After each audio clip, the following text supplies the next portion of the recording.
Salam dostlar, hər birinizi salamlayıram. Bugün sinatofotonində hüceyrə patologiyaları haqqında danışacağıq. Mövzunun gedişatında öyrənəcəyik ki, adaptasiya mexanizmləri nədir, hüceyrə zədələnməsi nədir, nə zaman baş verir, hüceyrə ölümünün formaları olan apoptoz, nekroz, apoptozun yolları və formaları, burada iştirak edən faktorları, mexanizmlər və həmçinin hüceyrə daxilində birikən maddələr haqqında danışacağıq. Mövzunun daxilində, yəni başlığında bizi 3 sual qarşılayır. Hansı ki, birinci sualda biz bilməliyik adaptasiya mexanizmləri nədir? İkincisində hüceyrə dəyişiklikləri, yəni zədələnmə zamanı yaranan hüceyrə dəyişiklikləri, bunların geri dönən və geri dönməyən formaların hansı olması. Üçüncü sualda isə apoptozun yolları və burada iştirak edən faktorlar hansılardır? Bunları bilməliyik. Və mövzunun gedişatında burada olan hər şeyi izah edəcəyik və mövzunun sonunda da bu 3 suala cavab tapmaya çalışacağıq. Ən birinci danışaq adaptasiya mexanizmlərindən. Adaptasiya mexanizmləri nə zaman yaranır? Tutaq ki, bizim normal hüceyrəmizdə. Normalda hüceyrələr insan orqanizmində homeostaz vəziyyətindədir. O ki, hüceyrəyə stres və xarici faktorlar təsir edir. Hüceyrə artıq buna adaptə olmağa çalışır. Yəni, bu vəziyyəti tolerə eləməyə çalışır. Ona görə adaptasiya mexanizmlərini işə salır stres faktorunun təsirindən. Adaptasiya mexanizmlərinə nələr aiddir? Hipertrofiya, hiperplaziya, atrofiya, metaplaziya və həmçinin autofagiya. Autofagiya da bir adaptasiya mexanizmidir. Burada əsas bilməli olduğumuz məqam ondan ibarətdir ki, adaptasiya mexanizmlərinin hər biri geriyə dönəndir, yəni reversible dəyişikliklərdir. Yəni, stres faktoru və ya xarici faktor aradan qalxdıqdan sonra hüceyrə əvvəlki homeostaz vəziyyətini bərpa edə bilir və bütün adaptasiya mexanizmləri geriyə dönəndir. Əgər stres və digər xarici faktor aradan qalxmazsa və bu hüceyrə zədələnməsinə doğru gedərsə, artıq geri dönməyən, yəni irreversible dəyişikliklər inkişaf edir və bu da öz nəticəsini hüceyrə ölümü olaraq göstərir. Hüceyrə ölümü də hansılardır? Apoptoz və nekroz. Deməli, burada artıq geriyə dönməyən, yəni irreversible dəyişikliklər işə düşür. Deməli, hansılara aiddir hüceyrənin adaptasiya mexanizmlərinə? Dediyimiz kimi hipertrofiya, hiperplaziya, atrofiya, metaplaziya və həmçinin autofagiya da var ki, onu sonda izah edəcəyim. Hipertrofiya nədir? Hipertrofiya və hiperplaziya ikisi də eyni sonuca varırlar. Yəni, orqanın ölçülərinin artması ilə nəticələnir. Ancaq hipertrofiyada orqanın ölçülərinin artmasının səbəbi bir hüceyrənin ölçüsünün artmasıdır. Yəni, burada hüceyrənin sayının çoxalmasından söhbət gedə bilməz. Amma hiperplaziyada isə hüceyrə sayı çoxalır. Hipertrofiyada bölünmədən söhbət gedə bilməz. Yəni, burada bölünmə qabiliyyəti məhdud olan hüceyrələrdə baş verir proses. Bəs hüceyrənin ölçüsü nə hesabına artır? Hüceyrənin ölçüsü hüceyrə daxilində protein və orqanel miqdarının artması hesabına artır. Yəni, hüceyrə daxilində proteinlərin miqdarı artır və hüceyrə daxilində protein miqdarı artması hesabına hüceyrənin ölçüsü artır. Hüceyrənin ölçüsü artması hesabına isə orqan ölçüləri artır. Orqanel dedikdə isə burada ölçüləri artan, yəni miqdarı artan əsas orqanel endoplazmatik retikulumdur. Və hipertrofiya patoloji və fizioloji olur. Əsas bilməliyik ki, hipertrofiya nə səbəbdən baş verir? Hipertrofiya o zaman baş verir ki, həmin orqana düşən iş, həmin orqana düşən yük artsın və kompensasiya olaraq həmin orqanın ölçüləri də artsın. Və dediyimiz kimi fizioloji oldu və patoloji oldu. Fizioloji hipertrofiya nələr aiddir? Məsələn, uşaqlığın böyüməsi. Bir şey yadda saxlamalıyıq ki, uşaqlığın böyüməsi dedikdə hamiləlikdə uşaqlığın böyüməsi nəzərdə tutulur və uşaqlığın böyüməsi həm də hiperplaziya hesabına baş verir. Yəni, uşaqlığın ölçüləri hamiləlikdə həm hipertrofiya, həm də hiperplaziya əsasına arta bilər, amma üstünlüyü hipertrofiya təşkil edir. Həmçinin fizioloji hipertrofiyaya biz misal göstərə bilərik. İdmançılarda bir əzələyə işləyəndə həmin əzələnin ölçülərinin artması. Burada səbəb ondan ibarətdir ki, dediyimiz kimi həmin əzələyə düşən yük artır deyə, həmin əzələnin işi artır deyə, əzələ funksiyalarını daha yaxşı icra eləmək üçün adaptasiya mexanizmi olaraq həmin əzələnin hipertrofiyasını gerçələşdirir. Bəs patoloji hipertrofiya nə aiddir? Patoloji hipertrofiyada miokardın böyüməsidir. Miokard niyə böyüyür? Yenə, miokarda, yəni ürək əzələsinə düşən iş, düşən yük artarsa, əzələ hipertrofiyalaşacaq. Bəs nə zaman bu yük artır? Qapaq çatışmazlıqlarında, qapaq stenozlarında, ürək qapaq stenozlarında və həmçinin hipertoniya xəstəliyində miokarda düşən yük artır ki, bu da miokardın hipertrofiyasına nəticələnir. Hiperplaziyaya gəldikdə, hiperplaziya dedik ki, hüceyrə sayının çoxalması hesabına orqan ölçülərinin artmasıdır. Bu zaman bölünmə qabiliyyətinə malik hüceyrələrdə rast gəlinir. Dediyimiz kimi artıq burada bölünmədən söhbət gedirdi. Bölünmə qabiliyyətinə malik hüceyrələrdən söhbət gedəcək. Hansı ki, hipertrofiyada məsələn əzələ olaraq enozoloq skelet əzələsi, səy əzələsi, yəni bunları daha doğrusu miokard əzələsinə nümunə göstərə bilərik ki, bu iki əzələdə hipertrofiyadan söhbət getdi. Miokard və enozoloq skelet əzələsi, hansı ki, iki əzələdə də bölünmə qabiliyyətindən məhrum əzələlərdir, hüceyrələrə sahibdirlər. Amma hiperplaziyada artıq mütləq həmin orqanın hüceyrələri bölünmə qabiliyyətinə malik olmalıdırlar. Və hiperplaziyada patoloji və fizioloji olur. Fizioloji hiperplaziya nə aiddir? Hormon hiperplaziyası, dediyimiz kimi uşaqlığın böyüməsi və ya məsələn laktasiya dövründəki qadınlarda döş vəzlərinin böyüməsi. Hansı ki, bunlar da hormonal hiperplaziyaya aiddir ki, burada hüceyrə sayının artmasından söhbət gedir. Kompensator hiperplaziya nədir? Bəs kompensator hiperplaziya məsələn, əgər biz bir orqanın bir hissəsini çıxarsaq, məsələn, hepatoktomiya, qaraciyərin bir hissəsini çıxardıq. Bu zaman nə olur? Əsas hiperplaziyada bilməliyik ki, əsas rolu böyümə faktoru oynayır. Orqanın bir hissələri çıxarıldıqda yerdə qalan hepatositlər və ya yerdə qalan parenxim hüceyrələri başlayırlar böyümə faktorunu necə deyə uyarmağa. Və böyümə faktoru da həmin hüceyrələrin mitotik aktivliyini artırır. Düzdür, burada kök hüceyrələr də çox rol oynayır. Amma yerdə qalan hüceyrələrin mitotik aktivliyi artır və 12 saat içərisində həmin o itirdikləri hüceyrələrin yerini bərpa etməyə çalışırlar ki, buna da biz deyirik kompensator hiperplaziya. Məsələn, patoloji hiperplaziyaya nələr aid olacaq? Hormonal və böyümə faktoru artıqlığı. Hormonal məsələn estrogen artıqlığında endometrium qalınlaşması misal göstərə bilərik və ya androgen artıqlığında prostat vəzninin böyüməsini misal göstərə bilərik. Böyümə faktoru artıqlığı burada misal göstərə bilərik papilloma virusları. Papilloma virusların təsiri nəticəsində yaranan ziyillər və ya lezyonlar hiperplaziyanın nəticəsidir. Hansı ki, papilloma viruslar böyümə faktoruna uyarırlar yenə və o da ziyillərin və lezyonların əmələ gəlməsinə səbəb olur. Atrofiya nədir? Atrofiya hüceyrənin tərkibinin dəyişməsi ilə hüceyrə ölçüsünün azalması. Burada həm hüceyrənin tərkibi dəyişərək hüceyrənin ölçüsü azala bilər, həm də ümumi hüceyrə sayı da azala bilər. Atrofik hüceyrələr ölü hüceyrə hesab edilmir. Yəni düzdür, onlar morfofunksional cəhətdən özlərini necə deyim, məhdudlaşdırırlar. Ölçü olaraq kiçilirlər və funksiya cəhətdən də geriyə qalırlar. Amma yenə də ölü hüceyrə hesab edilmirlər. Fizioloji və patoloji ola bilir. Və niyə baş verir atrofiya? Səbəbi ondan ibarətdir ki, atrofiyanın baş verməsində protein sintezi azalır. Dediyimiz kimi hipertrofiyada bir hüceyrənin ölçüsünün artmasına səbəb protein miqdarındakı artışı idi. Atrofiyada isə bu protein miqdarı azalacaq. Necə olur bu? Sintez azalır, protein sintezi azalır. Protein yığımı isə artır atrofiyada. Belə olanda hüceyrə ölçüləri azalacaq. Bəs bu protein yığımı nəyin hesabını artır? Protein hesabını artıran atrofiyada ubikuitindir. Ubikuitin liqandları ubikuitin miqdarını artırır. Ubikuitin də gedir, səhv qatlanmış proteinlərə bağlanır. Hansı ki, bunlar bu proteinlər xəstə proteinlərdir, yəni səhv qatlanırlar və hüceyrədə olması əksinə stresi artırıb apoptoza səbəb olacaq. Yəni bunlar ubikuitinlə proteazom yolu ilə aparılıb məhv edilməlidir. Ubikuitin proteinlərə bağlanır və bu proteinləri proteazom yolu ilə parçalayır. Yanlış qatlanmış proteinləri. Ubikuitin dedik ki, atrofiyada böyük rol oynayır. Şaperonlar da var idi. Hansı ki, şaperonlar proteinlərin düzgün qatlanmasını təmin edirlər. Amma artıq ubikuitin səhv qatlanmış proteinləri parçalanmaya aparır.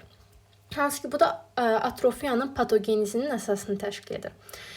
Daha sonra hüceyrə sayı azalır, ölçüsü də azalır və dedik fizioloji olur, patoloji olur. Fizioloji embriogenezdə ola bilər, doğuşda ola bilər, daha doğrusu doğuş sonrası da ola bilər və menopazda ola bilər. Embriogenezdə nə zaman baş verir atrofiya?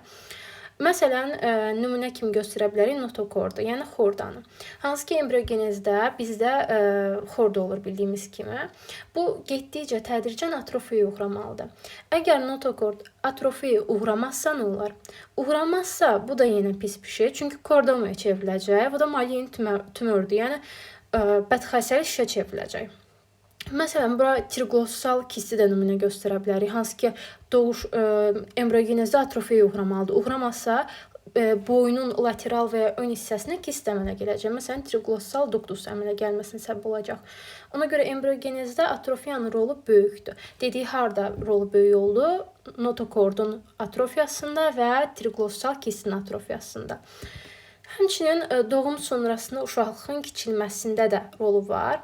Dediyi doğuş sonrasında. Məsələn, uşaqlıq dedik ki, uşaqlıq əzələlərinin, uşağın ümumiyyətlə hipertrofiyası və hiperplaziyası baş verərək onun ölçüləri artır. Yəni ölçülərin artmasının səbəbkarı həm hipertrofiyadır, hamiləlik dövründə, həm də hiperplaziya. Ölçüsünün azalmasının səbəbkarı isə, yəni ölçüsünü azaldan isə atrofiyadır. Və patoloji atrofiya innervasiyanın azalması nəticəsində innervasiya həm sinir innervasiyası azalanda, həm endokrin innervasiya azalanda atrofiya baş verir. Həmin toxumada. İşemiya, qan azlığında, qidalanma azlığında, azalmış işdə, dedik ki, iş çox olanda hipertrofiya olur. İş azalanda isə atrofiya olacaq. Həmçinin xroniki iltihabları da bura əlavə edə bilər ki, xroniki iltihablar da atrofiyanın əmələ gəlməsinə səbəb ola bilərlər. Məsələn, xroniki qastrit və ya xroniki tiroidit. Xroniki tiroidit həmçinin Hashimoto-da deyirik biz buna. Həmçinin menopauzada fizioloji atrofiya olaraq menopauzada döş vəzlərinin atrofiyası müşahidə edilir. Və patoloji atrofiyaya bir nümunə də çəkə bilərik. Məsələn, ekzogen steroid istifadə edən insanlarda. Ekzogen steroid istifadə edən insanlarda getdikcə adrenal korteks atrofiyaya uğrayacaq. Səbəb nədən ibarətdir? Burada əsas səbəb neqativ feedbackdir. Çünki biz eksogen steroid, yəni xəstə eksogen steroid qəbul edəndə aktiyaş miqdarı neqativ feedbackdən aşağı düşəcək. Bu da öz növbəsində böyrək üstü vəzinin, adrenal korteksin atrofiyasına səbəb olacaq. Belə və atrofiyan patogenizmdən danışdıq ki, səbəb oldu protein sintezinin azalması, yıxımın artması. Yıxım nə hesabına artdı? Ubikoidin hesabına. Ubikoidin proteinləri hansı yolla parçalanmaya uğratdı? Proteozom yolu ilə. Və metaplaziya. Metaplaziya nədir? Bir hüceyrə tipinin digərindən əvəzlənməsi. Və kök hüceyrələr hesabına baş verir. Burası vacibdir. Çünki kök hüceyrələr özlərini yenidən kodlayır. Elə bir toxuma bir cürü isə digərinə keçir. Məsələn, siqaret çəkənlərdə və A vitaminozda traxeya və bronxlardakı eptel hüceyrələrin yastı hüceyrələrin əvəz olunması. Bilirik ki, normalda ağciyər hüceyrələri, məsələn, tək qatlı hüceyrələrdən təşkil olunmuşdur. Amma siqaret çəkəndə və A vitaminoz çatışmazlığında, amma həmçinin A vitaminozun çox artıldığında da buna rast gəlinə bilər. Tək qatlı eptel hüceyrələri çox qatlı yastı eptel, yəni squamous eptelindən özünü əvəz edir. Bunun da yəni bir adaptasiya mexanizmi olsa da, geri dönən olsa da, bunun ziyanları çoxdur. Çünki sonradan xərçəngin yaranmasına, karsinomalara səbəb ola bilər. Daha sonra gələk hipertrofiya haqqında ayrıca danışmaq, qalanlar haqqında da ayrıca daha ətraflı danışacağım. Hipertrofiya deməli, dedik ki, protein sintezi artdı. Yəni hüceyrə daxilində protein artacaq ki, bir hüceyrənin ölçüsü artsın və orqanellərdən də endoplazmatik retikulumun miqdarı artacaq. Burada bir qeydimiz var, hansı ki deyir ki, barbiturat istifadəsində endoplazmatik retikulum hipertrofiyası baş verir. Səbəb nədən ibarətdir? Niyə barbiturat istifadəsində endoplazmatik retikulumun hipertrofiyası? Baxın, burada bir orqanelin hipertrofiyasından söhbət gedir. Bir orqanel niyə hipertrofiyaya uğrayır? Barbiturat istifadəsində bilirik ki, barbituratlar nə ilə metabolizə olur? Hepatositlərdəki endoplazmatik retikulum üzərində olan sitoxrom P450C oksidaza fermenti ilə. Yəni, biz barbiturat qəbul edəndə bir müddət sonra dozanı məcbur artırmalıyıq. Çünki tolerans yaranır və əvvəlki doza təsir eləməməyə başlayır. Biz də xəstədə barbiturat dozasını artıranda artıq endoplazmatik retikulumda məcbur olur ki, daha çox sitoxrom P450C ifraz etsin. Daha çox barbiturat gəlir və o barbituratı da metabol eləmək üçün bizə daha çox sitoxrom P450C lazımdır. Ona görə adaptasiya olaraq endoplazmatik retikulum hipertrofiyalaşır. Çünki işi çoxalır. Çünki barbituratın dozası artır və o daha çox P450C ifraz eləməlidir. Və burada hipertrofiya 2 yolla baş verə bilir. Fosfoinositidil 3 kinaza yolu və G-proteinaslı yol, yəni cezulaslı yol və cezulaslı yol patoloji hipertrofiyalar zamanı olur. Fosfoinositidil 3 kinaza yolu isə fizioloji hipertrofiyalar zamanı olur. Bu şəkildə deməli 2 dənə uşaqlığın şəkli, uterusun şəkli yan-yana verilib. Bu normal uterusdur. Bu isə hamiləlik zamanı hipertrofiyalaşmışdır. Hipertrofiyalaşmış demək əslində tam düz deyil, çünki burada həm ölçüləri böyüyüb, amma təkcə hipertrofiyanın roluna yox, burada hiperplaziya rol oynayır dediyimiz kimi. Hamiləlik zamanı uşaqlığın böyüməsində. Həm hipertrofiya, həm hiperplaziya, amma üstünlüyü kim təşkil edir? Hipertrofiya. Bu normal uterusun şəklidir. Bu isə hamiləlik zamanı hipertrofiya və hiperplaziyalaşmış uterusun şəklidir. Daha sonra gəlir metaplaziya. Metaplaziyanın səbəbi bayaqki cədvəl dediyimiz kimi xroniki infeksiyalar ola bilər. Xroniki irritasiya səbəb olur ki, metaplaziya yaransın. Amma sonu yaxşı qurtarmaya bilər. Dediyimiz kimi xərçəngə səbəb ola bilər. Niyə? Niyəsini izah edək. Məsələn, burada bir ağciyərin epitelinin şəkli verilib. Bu deyək ki, kök hüceyrədir və kök hüceyrə kolumnar epitel hüceyrələr, təqqatlı hüceyrələr ifraz edir. Və bu hüceyrələr normalda 50-60 gün yaşamalıdırlar. Amma insan, həmin xəstə siqaret çəkirsə, siqaret aludəçidirsə və ya avtaminoza sahibdirsə, məsələn, siqaret çəkir bu xəstə və bu hüceyrələr 50-60 gün yaşamaq əvəzinə daha az müddət yaşayırlar. Kök hüceyrə sintez edir, amma hüceyrə az yaşayır, kök hüceyrə sintez edir, amma hüceyrə yenə tez ölür. Kök hüceyrə sonda əsəbləşir və artıq yeni hüceyrələr sintez eləməyə başlayır. Dediyimiz kimi, cədvəl dediyimiz kimi, kök hüceyrə özünü yenidən proqramlayır. Yəni artıq kolumnar epitel hüceyrəsi yaratmaq yerinə yastı epiteliyə metaplaziya verir. Və çoxqatlı yastı epiteldir bu. Çoxqatlı yastı epitel hüceyrələri yaranır. Bu adaptasiya mexanizmidir. Yəni ölmür hüceyrələr, doğrudur. Yəni siqaret çəkməyə davam edir xəstə, amma artıq hüceyrələr ölmür. Yəni adaptasiya mexanizmi əla işə yarayıb.